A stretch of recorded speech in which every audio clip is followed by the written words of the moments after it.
Vocês sabem que o Supremo Tribunal Federal retomou hoje o julgamento sobre a nova lei da improbidade administrativa. Os ministros julgam se a nova legislação tem poder retroativo, ou seja, pode reverter as condenações de improbidade que ocorreram antes da sanção da lei, que foi em 2021. O resultado pode limpar a ficha e liberar a candidatura de políticos como o Arthur Lira, o Eduardo Pazuello, José Arruda, Antony Garotinho. E aí, gente, vamos falar sobre o passado e sobre a lei de responsabilidade. Vocês acham que a gente tem que afrouxar ou tem que apertar? Quem quer falar? Olha, primeiro, vamos lá. Já existiam muitas críticas à lei de improbidade administrativa. Qual a sua principal crítica sobre ela? Então, o problema é você condenar alguém com base em princípios, violação de princípios da administração pública. Então você tem lá legalidade, impessoalidade, moralidade, publicidade e eficiência. Está lá no artigo 37 da Constituição, 5 princípios, mas que tem um conteúdo muito abstrato. E o que acontece? A gente vive hoje num país complicado porque existe muita força, muito poder de Ministério Público, principalmente no interior do país. Quando você pega, por exemplo, um promotor que às vezes tem um interesse político, ou às vezes apoia um determinado candidato, eles fazem o quê? Existe uma perseguição contra os demais candidatos ou contra atores políticos lá da região. Então, aconteceu uma superjudicialização, no sentido de você ter uma série de ações de ação de improbidade administrativa movidas contra um político. É muito caro você se defender, o judiciário demora muito para julgar essas ações, e se você tem princípios orientando como que essas ações podem ser interpretadas pelo juiz, como que a medida pode ser estabelecida em detrimento do político, contra algum candidato ou político, você tem um enfraquecimento aí desse ambiente eleitoral e político também. Então, no meu entender, isso daí é mais a nova lei, ela foi aprovada no sentido de você mitigar esses problemas de excesso de subjetividade no ambiente da administração pública. Existe muito, isso é uma coisa um pouco mais técnica, que as pessoas não estão acostumadas, mas existe muito oportunismo e ativismo de membros do Ministério Público. E isso é utilizado de maneira escancarada Brasil afora. Então a lei que foi aprovada, ela serve para conferir parâmetros mais objetivos para os administradores e gestores públicos. Então, mas não é o Ministério Público que vai observar a Constituição, as leis desse país? Teoricamente, sim. Então qual é o problema? Ou você vai levantar aquela bandeira de que quem investiga o Ministério Público, é isso? Não, veja, tem também... a lei, o novo texto da lei tornou a lei muito mais branda. Hoje o político tem que admitir dolo. O problema todo é que, de fato, era muito comum que uma Câmara de vereadores numa cidade qualquer caçasse um determinado político por suspeitas ou porque simplesmente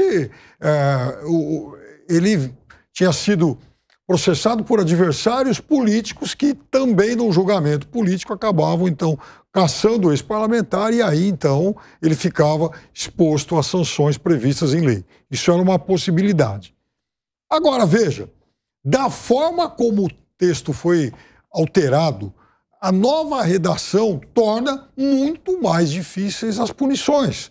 Então, também agora, ela acaba, de certa forma, não só aumentando a margem de dúvida, o que beneficiaria supostos inocentes, como ela, de fato, dificulta a punição até mesmo de políticos culpados. E essa decisão do STF de hoje, ela vai na contramão do que foi feito em todos esses últimos anos, porque ela pode determinar praticamente um liberou geral de milhares de políticos que foram condenados nesses últimos anos, a partir do primeiro texto da lei de improbidade, e aí liberar todo mundo para que eles concorram agora. E tem mais uma sutileza nisso. Se algum desses ministros pedir vistas, ele automaticamente tira da briga, da disputa eleitoral desse ano, todo mundo, porque esses políticos têm até o dia 5 para demonstrarem que estão, liberados pela justiça. Olha só o imbróglio. Então, mas o problema principal não está na formação deste personagem que assume um cargo importante de administrar uma prefeitura, um estado, não é isso. sem capacitação técnica ou sem ser um gestor preparado? Não, é que existe um problema de novo, ativismo que não é só do judiciário, existe um ativismo do Ministério Público. Como que você combate o ativismo do Ministério Público? Se você oferece um instrumental pro promotor, ou às vezes pro procurador, que confere para ele a possibilidade dele ir atrás de um político e falar, olha, você não teve dolo, você teve culpa. Daí você fica numa situação complicada, porque, de novo, a norma onde ele pode, de alguma forma, fundamentar essa argumentação, ela é muito ampla, ela é muito subjetiva. Então, quando você tem, meu caro William, você tem 3 modalidades de responsabilização no direito. Você tem âmbito penal, âmbito civil e âmbito administrativo. No âmbito administrativo, você tem várias modalidades dentro do âmbito administrativo de punir um político. Ele pode ser punido por Tribunal de Contas, ele pode ser instado a se manifestar e ser punido por meio de ação popular, e daí você tem também o Ministério Público por meio de improbidade administrativa. Então a gente já tem um arcabouço normativo muito robusto. O problema é que você dá um instrumento que permite que o promotor use da subjetividade em desfavor do político. É aquele famoso negócio do ônus.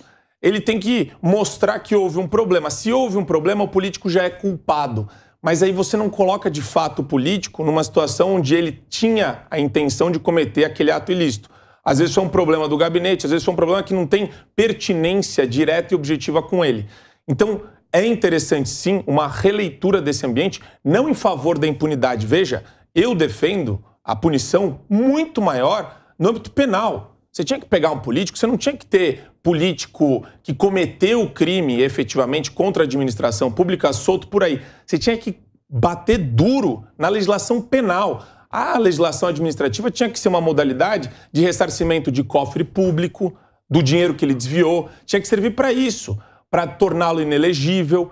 É esse o espectro administrativo, é para isso que ele serve. Gente, a punição tinha que ser maior na esfera penal. Bom, então, eu quero saber o seguinte, estão passando a mão na cabeça das pessoas? Fato é, quando você pega Lava Jato, Caixa de Pandora lá no Distrito Federal, todas essas investigações que nós temos aí, isso tudo tem sentido, não tem sentido? Ou a gente tem que pegar leve com os políticos que erram sem querer na administração pública?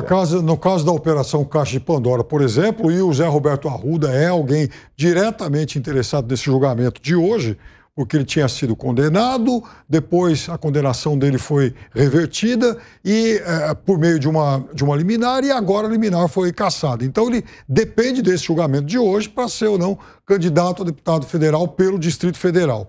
E aí, qual era a argumentação lá atrás? Que ele havia recebido recursos públicos com fins ilícitos. Ele, em sua defesa, argumentou que aquilo era para comprar panetone. E esse processo se arrastou, ele chegou a ser preso 2 vezes. Veja, chegou a ser preso 2 vezes, é um processo iniciado em 2009 e que vai depender dessa decisão de hoje. Agora, qual é o político no mundo que vai também admitir que ele cometeu dolo? Eu recebi dinheiro, ou então eu recebi algum tipo de vantagem, porque eu queria esse tipo de vantagem em detrimento aí do interesse da administração pública. Nenhum político vai aceitar fazer isso, é óbvio. Então, a lei também, ela favorece interpretações muito mais brandas e certamente vai, dependendo da decisão de hoje, significar, sim, um liberou geral. Agora, uma coisa sintomática, não adianta você ter muita lei e pouca aplicabilidade no ambiente prático, no dia a dia, pelo judiciário. Você tem que ter uma lei boa, que seja colocada de maneira firme no ambiente, no cenário, na realidade social que a gente vive. É simples assim. O brasileiro ele tem uma tara pela proliferação legislativa, como se fosse bom ficar editando leis sobre tudo o tempo todo. É terrível isso. Então o que precisa? De novo, punir no ambiente penal com rigor quem comete crime e na esfera administrativa ter também, de maneira taxativa, como que você pode punir alguém. Porque o que acontece? Se você deixa subjetivo, você deixa aberto. E isso é ruim para qualquer pessoa, William. Então vamos lá. O William amanhã é prefeito de São Paulo. Eu vou te falar já de cara. Se você começa a desagradar alguns setores do Ministério Público, prepare-se, porque agora tem ação de improbidade administrativa sobre tudo. Então tem, por questões relacionadas ao seu discurso, vão falar que você foi homofóbico, vão pedir 10 milhões de reais para você, vão falar que você feriu a moralidade administrativa por conta disso. Então, quer dizer, quando você deixa tudo muito aberto, no ambiente de ativismo, isso é ruim para todo mundo, porque fica com uma espécie de pseudodemonização da atividade política, que não é legal. Um país onde você tem previsibilidade e segurança jurídica tem que ter normas também no ambiente administrativo que deem previsibilidade para a atuação do MP. Bom, a ideia, Marco, é passar a mão na cabeça da turma e liberar todo mundo para concorrer às eleições? Não, eu acabei de falar que não é isso. A ideia é você fazer uma releitura de maneira objetiva para poder pegar quem comete, de fato, improbidade administrativa, mas tem uma outra coisa que tá em jogo ao invés de... Porque o debate sobre ativismo, o Piperno fecha os olhos para ativismo judicial hoje, porque é o time dele que está promovendo... O time meu? Zé Roberto Arruda, Eduardo promovendo Cunha, tudo do seu time isso aí. Não, falando judicial. Porque é o seu time que está muito interessado, né?